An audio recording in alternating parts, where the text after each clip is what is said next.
Greetings, ladies and gentlemen, and wrestling fans everywhere, and welcome to episode 6 of the Burning Table. You've probably noticed a slight absence of regular members of the crew. Clark, sadly, had a wellness sample, and it's been deemed that there's too much urine in his alcohol supply, so therefore he's been suspended for 30 days. Johnny's off for a jog, essentially, but we'd just like to, a quick message. Anyway, I'm here with the Milburn, it's and myself here, so it's the two of us. It's Alan Milburn, Cameron Phillips, Milburn and Phillips, Mill and Phil, depending on how you look at it. And we're here for, as I say, episode 6 of the most ill-informed wrestling chat show on the internet, the Burning Table. So, Alan, one night stand, my friend. Not between the two of us, obviously, but a wrestling pay-per-view by that name. Yes. And you sound disappointed already. No, that is good points, and that is bad points. I hated it. Really? Alright, no, I wouldn't say I hated it. I mean, no, I thought it was alright. It just, I don't know, it wasn't like the worst pay-per-view in the history of mankind ever made. That still belongs to WrestleMania 9. But the thing was... No, Hogan saved WrestleMania 9, he won the title, last saved it. Shut up. The thing is, it just, there was nothing special about it whatsoever. No, the Jeff Hardy was fairly entertaining.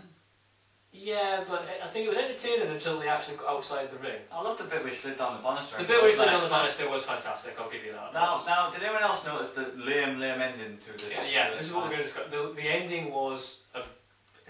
Well, he swantoned him supposedly on concrete, which would snap his neck. But you don't see the impact. But it was what all I like, 9 boxes. Yes, what I like is when they pan round the boxes to see him on the floor, you can see the crash pad they landed on just off camera, yeah, just to the side. I know, it was a bit, I suppose it's been a smart mark thing to say, but you could kind of tell the way they kind of went down and it could have been a lot better.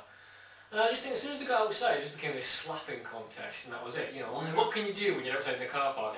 Pick up your opponent's head and whack them at the edge of a truck. It reminded me of an all-style hardcore, 99 hardcore. No, at least that was fine. At least when you're Yeah, crash fun, all in ballparks and things like that. Going for the kids' play area, yeah. Yeah, that's about it, yeah. But that was just, it wasn't good fun. I don't know. I don't know.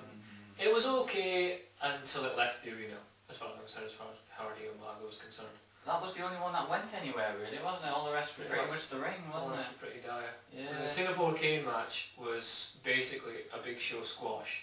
Yeah, I found it entertaining. I found it entertaining. Yeah, we're just having to whip all the little guys up and that'll be well, fun. it was the hard stick shot. I didn't like the way they make CM Punk a jobber now. He's supposed to be the world contender. He's got money in the bank, yeah, because so he should be he just main number one job floating on that thing. He was made to look stupid really against the Big Show. And the thing that I couldn't quite get over is, if you're going to put 4 Singapore Canes on poles outside the ring, yet the Big Show can go outside and get a bit. Why did you What's the point of climbing up the pole and getting one? Yeah, he's just got outside the ring. Oh look, there's 20 of them in this packet here. 4! Yeah, I think you realised they broke the first 4 and then the first 3 minutes of the match today, so that had no more stick. Sucked. I just really hated that match. Yeah, Big Show came, we'll save that for later, but Big Show came for the next which was diabolically bad in 1999, so quite what the hell they expect to get out of it nearly a decade. No, I enjoyed a couple of matches between Kane and Big Show in 99. I remember one at No Mercy, the English version of No Mercy, English only pay-per-view, and I believe Kane won him by body slamming the Big Show. Oh Christ. Yes, so that's what we've got to look at. We're moving swiftly on, yes. Anyway, JBL Cena? Yes, let's move swiftly on again. Terrible. The basic premise, the entire thing, JBL beats up Cena. Cena for some reason develops the skin of a fucking rhinoceros, so therefore can't bleed. And then comes back with, once again, Cena's lame punches and lame offense, and then just, you know, JBL battered him, and then the ending was just abysmally poor once again. It's like, oh yeah, he's had the chain around his neck for about, 2 seconds. So, internal bleeding. It's like, what did he knock out? A tooth? It's just like, Jesus. No, I think that match really sucked. Sorry, I'm just eating my time. Cameron, I'm only here for the biscuits. Thanks, cheers. Cheers, thanks. I've come for a thing but I can't stop eating. No, I mean, it wasn't as good as his Judgment Day match, the last man. It was last man standing, wasn't it? Not I Quit, it was an I Quit match, his Judgment Day affair. Nowhere near as good as that. The match was lame. We've sort of seen the JBL too many times. Neither of them are the best of wrestlers. I don't like Cena. I think he's been overpushed. I don't think it's his fault. I think he's at a certain comfort zone now where he's a top liner without really knowing how to wrestle properly. So I think he just doesn't really bother. Yeah. Michaels Batista, which I liked. Well, I didn't like the matches. One match the night I liked. Did you? I didn't like the match itself, but I liked where they were going. I like the story. Yeah. I like how it's a natural continuation from Ric Flair's story at WrestleMania. It involves Jericho as well, which I don't think Jericho's been criminally wasted since he came back. Oh, terribly. But I thought it was funny the way he's going, come on, Michaels, get up, bro, you can do this, come on. And then preventing the threats from going across the line. And then Batista does a 6 spine buster on them steel steps, That was kind of weird. And then just sort of rolls them very easily across the line in the end. The women's match? No. It was always... The highlight was the photographer falling over at the start. Yes, I know. And them trying to contain the laughter. That was the highlight. It was always going to be Nath, it was always going to be Beth Phoenix, it was, good. It was a submission match if anyone's interested, and it was it some sort of lame, she almost bent her in half. But Melina is quite flexible, but well, it looked... In my dream she is. Yeah, alright then. Anyway, Orton Triple H, which... Well, it only stands out for one reason in everyone else's mind, they replayed it often enough. I'll admit I fast forwarded through the match because that... I want to know, I suppose we'll never know what the real ending was supposed to be. It would have involved a sledgehammer. Probably Triple H probably was going to win. Batista running out, the Evolution thing was setting that up. Yeah, they kind of did this thing at the start with Batista and we could set up Evolution around the draft. And obviously it was sick, it was horrible. And there's that bit when he goes, you actually see him, I broke my collarbone, you think, oh yeah, here we go again, wrestling started, no. He literally can't move.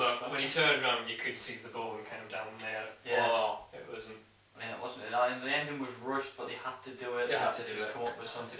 It counted him when he was leaning against the guardrail, when usually in last man's stand you have to be flat on your back. And I feel sorry for him in a way, but once again it shows how thin the top line of the WWE's become. It's probably something we'll talk about in the second half of the show, once we've got through the pay-per-view, but it's just, I don't really, see where they can go now, because that's Orton out for about 3 or 4 months, they're saying. It's going to be long. So he'll be Survivor Series before he comes back. I liked his reaction to the fans afterwards, he was showing their appreciation.